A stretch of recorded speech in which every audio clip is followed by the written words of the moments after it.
Mance, Rayder, you've been called the king beyond the wall. Westeros only has one king. Kneel and live. This was my home for many years. I wish you good fortune in the wars to come.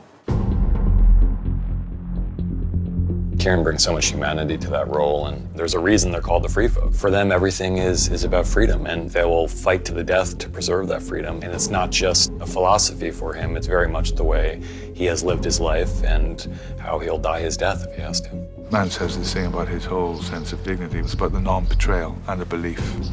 And once he's seen to bend the knee when he's taken all these people together and says, we don't do this, once he shows that to his people, that's gone. You told me you weren't here to conquer. You told me your people had bled enough. That's right. I don't want them bleeding for Stannis Baratheon either. We created an interior in Banbridge where Mance was being held, and that was a beautiful scene with Jon Snow before Mance is sort of let out.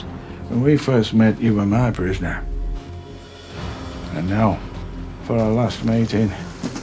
This doesn't have to be our last meeting. No, but it will be. I have this incredible scene between Mance and Jon Snow. It's a small scene, it's two guys in a room, but it's compelling. There is mutual respect, yet they cannot find any common ground to avoid the inevitable. How will they do it? Beheading? Hanging? They'll burn you alive. Bad way to go. He really wants to go out with some measure of dignity. And he knows that his friends are going to be watching. He knows that Tormund is there and all his other generals are going to be there. That's kind of like the final indignity for him, is that he would die in that way in front of his friends. The stake when Mance is burned is something that was concepted. The Castle Black brothers have a very particular way of building these stakes. We've used a very similar building technique. It's a very rudimentary and simple construction. I think it's a very powerful image to see that sort of sitting there in the courtyard.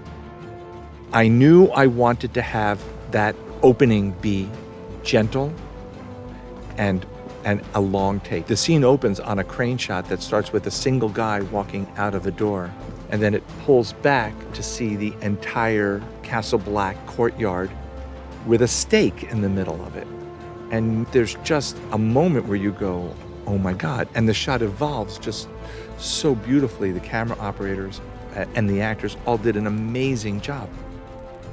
The big special effects issue there was the fire that happens, because we're constantly setting fire, constantly extinguishing it. Just a big turnaround. We burn him at the stake by stacking up the flames and the camera and Kieran. We create the illusion he's on fire.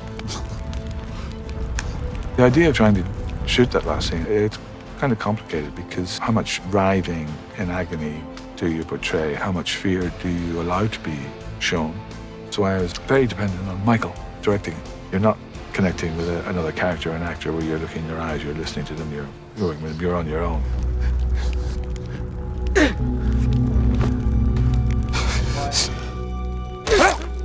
It's a CG arrow that Kit fired, and then a plant on which VFX remove, and then it appears. It's one of the best decisions Jon ever makes. It's not a safe decision. He believes in the honourable right thing and believes in mercy. Every once in a while, these scenes come up, Mance's death scene being one of them, where you get a much larger collection of main characters together than you normally do on this show. Mance's death was one where you got to set that day and you realize that there are all these people that you know and love, and they're all actually there. It was sad because this scene represents the end of his character on the show. It's always sad to say goodbye to somebody, and Kieran, as much as anybody. I think in his final episode, he delivered the finest work he's ever done on the show. He was just such a wonder to watch. I don't